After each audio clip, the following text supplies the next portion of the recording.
자, 오늘 말씀은 역대하 13장입니다. 13장 13절서부터 22절까지 역대하 13장 13절서부터 22절까지 교독합니다. 여로보암이 유다의 뒤를 둘러 복병하였으므로 그 앞에는 이스라엘 사람들이 있고 그 뒤에는 복병이 있는지라.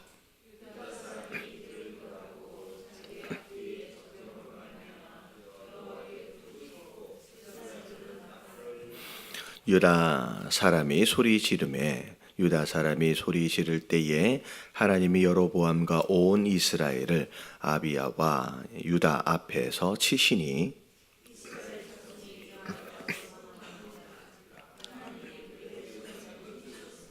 아비야와 그의 백성이 크게 무찌르니 이스라엘이 택한 병사들이 죽임을 당하고 엎드려진 자들이 50만 명이었더라.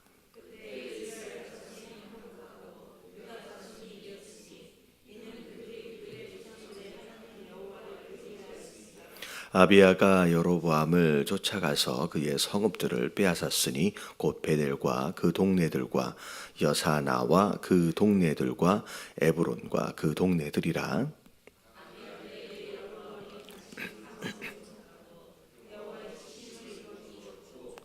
아비야는 점점 강성하며 아내 14을 거느려 아들 22과 딸 16을 낳았더라.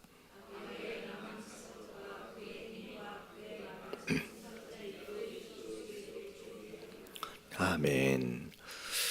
자, 여로보암과 르호보암, 북이스라엘과 남유다가 이제 전쟁을 치르게 되는데, 여로보암, 이제 북이스라엘에서는 80만 명이나 되는 굉장히 많은 대군을 몰고 내려왔습니다. 그 전쟁에 맞서게 되는 남유다의 아비야는 불과 반 정도밖에 안 되는 40만 명과 이제 40만 명과 더불어서 그 전쟁을 치러야 하는 상황임에도 불구하고 어제 보니까 아비야는 굉장히 주눅 들어 있기보다는 굉장히 담대하게 하나님 앞에서 선포하지요. 그들 앞에서 선포하는 이유는 이제 내용이 그거예요. 비록 너희가 우리보다 훨씬 더 이제 숫자가 이제 우세하지만 우리는 하나님이 함께하고 있다라는 거죠. 하나님이 함께하고 있는 이유는 뭐냐면 너희는 스스로 하나님을 버렸다는 거예요. 이제 어떻게 보면 북이스라엘 여로보암이 하나님을 버렸던 어떤 그런 행위들은 제사장을 다 버리고 레위 지파를 다 쫓아내고 예배드리지 않고 하나님이 아닌 금송아지를 만들어 놓고 마치 하나님인 것처럼 섬겼던, 그리고 가나안 땅에 있었던 이방 족속들의 풍습을 따랐던 그들의 모습들을 보면서 그건 하나님을 버린 것이다. 하지만 우리는 여호와 하나님을 지금까지 계속 섬겼을 뿐만 아니라 하나님께서 정해 주신 이제 아침과 저녁 절기를 따라서 끊임없이 계속 예배하고 있는 바로 그런 민족이다. 비록 너희가 우리보다 훨씬 더 숫자가 우세하다라고 할지라도 우리는 하나님이 함께하고 계시기 때문에 반드시 우리가 이길 것이다. 심지어 12절 마지막 부분에 보니까 뭐라고 얘기하느냐면 너희가 우리를 대적하는 것이 누구를 대적하는 것이다? 하나님을 대적하는 것이다. 절대 형통할 수 없을 것이다. 이 얘기는 뭐냐면 사실 아비야가 이 전쟁을 원한 게 아니에요. 원해서 하고 있는 것이 아니라 여로보암이 이 군사를 데리고 전쟁을 이제 하자고 내려왔기 때문에 어쩔 수 없이 치르게 되는 전쟁이기 때문에 가능하면 하지 않기를 바랬지만 결국은 13절에 보니까 결국 전쟁이 일어나게 됩니다. 자, 근데 13절에 보니까 이 여로보암이 80만 명이나 되는 어마어마한 숫자를 몰고 내려왔는데 숫자만 많았던 것이 아니었다는 거예요. 보니까 유다 뒤쪽에 뭘 숨겨놨어요? 복병을 숨겨놓습니다. 그러니까 여로보암 자체가 이 사람이 장수 출신입니다. 장수 출신이에요. 그러니까 군인 출신이에요. 그러다 보니 군인이었던 이 사람이 왕이 되니까 이제 전술조차도 굉장히 우월한 상황입니다. 그래서 어떻게 보면 일반적으로 숫자가 많으면 고대전에서는 숫자가 많으면 무조건 이기고요. 그리고 숫자뿐만이 아니라 이 여로보암은 무엇도 가지고 있는 사람이었냐면 전략도 가지고 있는 사람이었다는 거죠. 그러니까 어떻게 보면 유다 입장에서, 아비야 입장에서는 절대 이길 수가 없는 상대였어요. 근데 자, 오늘 일어나는 일들을 보니까 전혀 다른 이제 결과를 가져왔다라는 것이죠. 그래서 전쟁이 딱 일어났는데, 자, 이제 맞붙게 되는 딱 그 순간에 유다 뒤에서 복병이 일어나서 숨어 있는 군사들이 일어나서 졸지에 유다 병사들이 앞에 이스라엘 이제 군대와 뒤에 숨어있던 이스라엘의 복병과 함께 가운데 사이에 끼게 된 겁니다. 그러니까 앞에 뒤에 이제 이렇게 전쟁에 이제 끼게 되니까 어떻게 돼요? 이 전쟁은 가운데 끼어 있는 이 유대인들은 어떻게 보면 몰살을 당하게 되는 상황이 벌어진 거죠. 자, 그랬을 때 14절에 보니까 그 가운데 위기 가운데 놓였던 이 이스라엘 백성들이 다 하나같이 무엇했느냐? 하나님을 향하여 부르짖습니다. 하나님 도와달라고 기도합니다. 자, 그와 동시에 제사장이 함께 나팔을 불면서 이 위기적인 상황을 무엇으로 극복하려 했느냐? 기도와 하나님의 도우심으로 극복하려고 애를 썼다는 거죠. 자, 그랬을 때 15절에 분명히 뭐라고 얘기하냐면 유다 사람이 소리를 지르매 그 소리를 지르는 그 순간 하나님이 일하시기 시작하는 거죠. 그래서 오히려 그 이스라엘과 그 여로보암을 하나님이 치셨다라고 이제 표현이 되어집니다.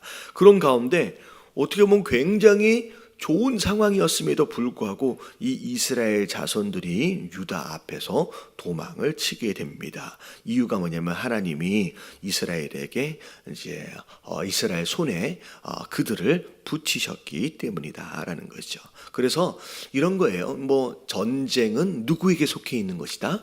하나님께 속해 있는 것이다라고 하는 거 굉장히 자주 들어 알지만 사실 우리 마음 가운데는 하나님께 속해 있다라고 하는 그 믿음보다 그래도 숫자도 많아야 되겠지, 그래도 전략이 있어야 되겠지라고 하는 것이 조금 더 강한 믿음들이 많이 있어서 이제 실제로 우리의 삶 가운데 이런 상황을 맞이하게 되면 이제 우리의 마음이 이 말씀보다는 눈에 보이는 숫자의 우세함과 전략의 어떤 그런 것에 마음이 쏠릴 때가 많이 있습니다. 근데 이런 내용들을 보면서 아니라는 거예요.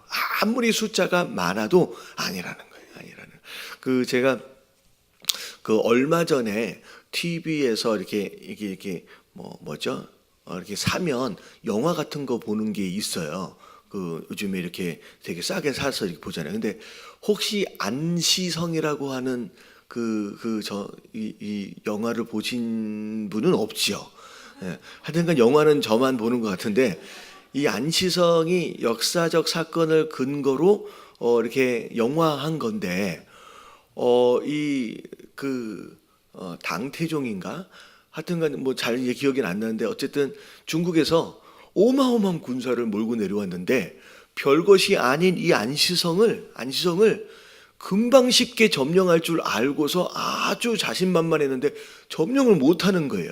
별의별 전략들을 다 썼는데도 이걸 결국은 점령하지 못하고 오히려 자기가 이제 상처를 입고 이제 후퇴하는 그런 일이 벌어졌다는 거죠. 근데 이거 보면 인간적으로도 수적인 우세함과 전략적인 우세함을 가지고 있음에도 불구하고 목숨을 걸고 싸우는 그 성 하나를 점령을 못하는 거예요. 그러니까 어떻게 보면 뭐가 더 중요해요? 그 안시성은 한마디로 말하면 도간에 든 쥐예요. 근데 이 도간에 준 쥐다 보니까 앞을 이제 그러니까 보이는 게 없는 거예요. 여기서 지면 어떻게 되는 거예요? 다 죽는다고 생각하고 그냥 눈에 불을 켜고 목숨을 걸고 덤비니까 그 많은 숫자를 몰고 내려왔는데도 이길 수가 없다는 거죠. 그러니까 하물며 사람의 정신 하나만으로도 그 어마어마한 군사를 대적할 수 있는데, 사람의 정신을 초월한 하나님의 도우심이 있다라고 한다면 여러분, 눈에 보이는 것이 중요한가 아닐 수 있다라는 거죠. 그래서 정말로 신앙인으로서 자꾸 눈에 보이는 것에 집착하는 게 아니라 진짜 하나님이 어떤 분이냐는 거예요. 하나님은 이런 내용들을 굳이 이렇게 기록해 가시는 이유가 뭐냐면 보라는 거예요. 나와 함께하고 있는 군대가, 나와 함께하고 있는 나라가 어떻게 이겼는지를 내가 이렇게 기록하라고 한 이유는 이것을 통하여 배우라는 얘기예요. 그래서 오늘 하루도 눈에 보이는 것에 흔들리지 마시고요. 하나님의 함께 하심으로 인하여 이 아비야와 더처럼 담대하게 나아갈 수 있는 저와 여러분들 되시길 주님의 이름으로 축원합니다. 근데 참 신기한 게 뭐냐면, 여러분, 이 아비야, 이게 역대하 상하가 있고요, 열왕기 상하가 있어요. 이 열왕기 상하와 역대 상하가 내용이 이제 역사적인 스토리는 거의 비슷합니다. 그러니까 이스라엘의 많은 왕들의 이야기를 열왕기 상하와 역대 상하에 같이 기록하고 있어요. 근데 여러분, 역대하에 나와 있는 이 아비야는 굉장히 괜찮은 왕으로 기록되어져 있어요. 이 아비야가 평소에 어떻게 살았는지에 대해서는 기록을 안 하고 이 전쟁에 대한 이야기만 기록을 하고 있잖아요. 근데 여러분, 이 열왕기 상에 나와 있는 이 아비야는 착한 왕이 아니에요. 이 아비야의 평소의 삶의 모습을 보면요, 이게 나중에 21절에 보니까 아내가 몇 명이었대요? 14명이었대요. 뭐 솔로몬에 비하면 별것이 아니겠죠. 그렇지만 이 아비야가 평소에는 별로 하나님 마음에 드는 행동으로 살았던 사람이 아니었어요. 그러니까 어떻게 보면 아비야가 평소에도 참 거룩하게 살았고, 그냥 하나님이 도와주셔도 될 만한 그런 괜찮은 왕이었으면, 이런 일이 일어났을 때 만약에 하나님이 이기도록 하셨으면 평소에 잘했으니까 그렇게 생각할 수 있을 것 같은데, 이 아비야, 어떻게 열왕기 상에 나와 있는 아비야는 착한 왕이 아니에요. 뭐라고 표현되냐면 악을 행하였다라고 표현이 되어 있어요. 그러니까 평소에 거룩하지도 않았고요, 그렇게 대단한 왕도 아니었어요. 근데 그리하였음에도 불구하고 이런 위기 상황에서 철저하게 하나님을 의지했던 그 모습으로 인하여 그 기도에도 하나님은 뭐 하신 거예요? 그냥 응답하신 거예요. 우리가 종종 그럴 때가 있어요. 우리가 위기를 만났어요. 어려움을 만났어요. 하나님 앞에 막 기도해야 되는 줄 알고 하나님 도와주세요라고 기도하는 순간에 어떤 생각이 사단이 주냐면, 야, 네가 기도한다 되냐? 네가 평소에 어떻게 사는지를 한번 생각해봐. 이런 마음을 주시는 거예요. 내가 평소에 거룩하게 살지 못하고 내가 평소에 순종하지 못했던 그런 연약함들을 자꾸 떠올려서, 야, 네 기도를 어떻게 하나님 들어주시겠느냐, 평소에 잘했어야지 라고 하는 마음을 누가 주는 거예요? 여러분, 이거는 하나님이 주시는 마음이 아니라 사단이 주는 거예요. 야, 네 기도에 응답하시면 그러면 저기 누구의 기도에도 응답하겠다라고 그런 마음을 주시는 거예요.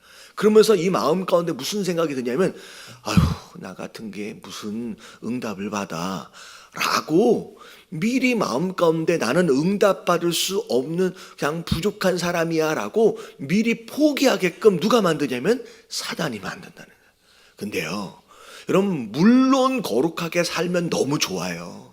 물론 평소하게 순종하며 살면 너무 좋지요. 근데 그것 자체가 하나님의 응답하심에 큰 영향을 주는 건 아니에요.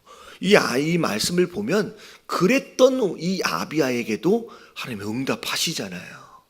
그래서 내 평소의 삶에 너무 이렇게 뭐라 그럴까요? 물론 이 얘기를 잘 들으셔야 돼요. 그냥 아무렇게나 살아도 된다는 얘기는 아니에요. 하지만 그것으로 인하여 우리에게 하나님의 응답을 미루시거나 응답을 거부하시는 분은 아니라는 거예요. 오늘 말씀을 보세요. 어마어마한 병사들이 죽었어요. 거기서 이스라엘 80만 명 데리고 내려왔는데 50만 명이 죽었어요. 30만 명 간신히 살아서 간 거예요. 근데 18절에 중간에 보니까 유다 자손이 지금 이 이스라엘을 이길 수 있던 이유가 뭐냐? 그들이 평소에 거룩하게 살았기 때문이다라고 얘기하고 있지 않아요.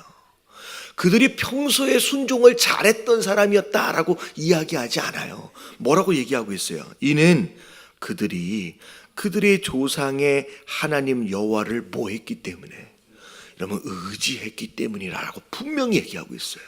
여러분 속지 마세요. 네가 순종해야지, 네가 깨끗해야지, 네가 진짜 거룩하게 살아야지, 그래야 응답해 주시지. 여러분 이거는 사단의 속임수예요. 여러분 진짜 그렇게 완벽하게 살아낼 수 있는 사람은 여러분 존재하지 않습니다. 우리는 다 부족할 수밖에 없고요. 우리는 다 연약할 수밖에 없고요. 시도 때도 없이 시험 들어 넘어져 있을 수밖에 없는 연약한 존재예요. 그래서 누가 필요한 거예요? 그래서 하나님이 필요한 거예요. 여러분 우리의 거룩함과 우리의 의의를 가지고 나아가려고 하지 마십시오. 오히려 그건 교만일 수 있어요. 하나님, 나는 매일 또 넘어질 수밖에 없고 나는 또 쓰러질 수밖에 없고 하나님, 나는 순종할 만한 그런 능력이 없는 사람입니다. 그럼에도 불구하고, 여러분 이런 표현 알잖아요. 염치불구하고. 여러분 이게 하나님 앞에 이런 모습이 있어야 돼요. 내가 뭘 잘했기 때문이 아니라 하나님, 그럼에도 불구하고 염치불구하고 또 나는 하나님밖에 의지할 수밖에 없습니다 라고 하는 여러분 이런 마음에 여러분 오히려 하나님께서 오히려 응답해 주시는 줄로 믿습니다. 그래서 분명히 얘기하는 건 이들의 거룩함이 아니었어요. 이들이 철저하게 하나님께 의지하는 것으로 말미암아 하나님이 그 기도에 응답하셨다는 거죠. 그리고 여러분 이 아비야가 얼마나 똑똑한 사람이었는지 우리가 알아야 될 게 뭐냐면, 이게 여러분 이 전쟁은 하나님이 안 도와주시면 안 되는 전쟁이었어요. 왜냐하면 이 아비야가 산 위에서 선포를 해버렸어요. 뭐라고 선포했어요? 아주 거룩하게 살지는 못했지만 그래도 우리는 제사장과 더불어 매일 예배 드린다는 거예요. 우리는 하나님과 함께하는 백성이라는 거예요. 그래서 반드시 하나님이 우리를 도와주실 수밖에 없다는 거예요. 여러분 이렇게 입으로 나 혼자 아는 게 아니라 떠들어 버렸어요. 선포해 버렸어요. 여러분 이 전쟁에서 만약에 하나님이 안 도와주셔가지고 여러분 유대가 지면 어떻게 돼요? 이래 하나님의 영광이 땅에 떨어지는 거예요. 그러니까 저는 이 말씀을 보면서 아비야가 진짜로 똑똑해요. 이 하나님의 영광과 하나님의 능력을 사람들에게 다 알게끔 선포해 버리시니까 여기에는 응답을 안 하면 안 되게끔 이 아비야가 끌고 가는 거예요. 제가 이런 얘기 들은 적이 있잖아요. 제가 제가 첫째 애가 14살인데 이 얘가 불과 10살도 안 됐을 때 주말에 이 애한테 한 얘기가 약속이 있어요. 뭐라고 약속했냐면 이번 주말에 내가 꼭 디즈니랜드를 데리고 갈게 라고 약속을 했어요. 그랬더니 이 애가 너무 좋아하는 거야. 너무 좋아하면서 우리 아빠가 얼마나 좋은 아빠인지 아냐. 그러면서 저희 장모님한테 더불어서 하여튼간 얘네들은 교회까지 가가지고 우리 아빠가 얼마나 좋은 아빠인지 아냐? 이번 주 토요일 날 나를 디즈니랜드를 데려가기를 약속했다는 거야. 이걸 온 사방 동네방네 떠들면서 소문을 내고 다닌 거예요. 이번 토요일 날 나를 디즈니랜드를 데려간다고. 우리 아빠는 너무 좋은 아빠라고. 그러니 제가 이번 주 토요일 날 무슨 일이 생겨도 얘를 디즈니랜드를 데리고 갈 수밖에 없는 거예요. 왜? 얘가 자기 혼자만 알고 있으면 야 미안해, 야 다음 주에 가자라고 할 수 있는 요만한 여지가 있는데 얘가 혼자 하는 게 아니라 뭐 어떻게 버렸어요? 동네방네 소문을 다 내고 다녀. 이번 주 토요일 날 제가 데리고 가기로 했기 때문에 내가 착한 아빠가 돼 있는 거예요 지금. 어쩔 수 없이 데려갈 수밖에 없는 거예요. 여러분 이게 왜 중요하냐면 여러분 전도와 여러분이 이게 스스로 뭐라 그래요? 간증, 이게 효과가 어떠하느냐면 나만 믿고 나만 알고 있는 신앙이 아니라 우리 하나님이 얼마나 좋은 하나님인지를 이 다른 사람에게 간증하고 선포하고 전도하고 다니는 것으로 말미암아 여러분 이 말에 누가 묶여요? 여러분 하나님이 묶여요.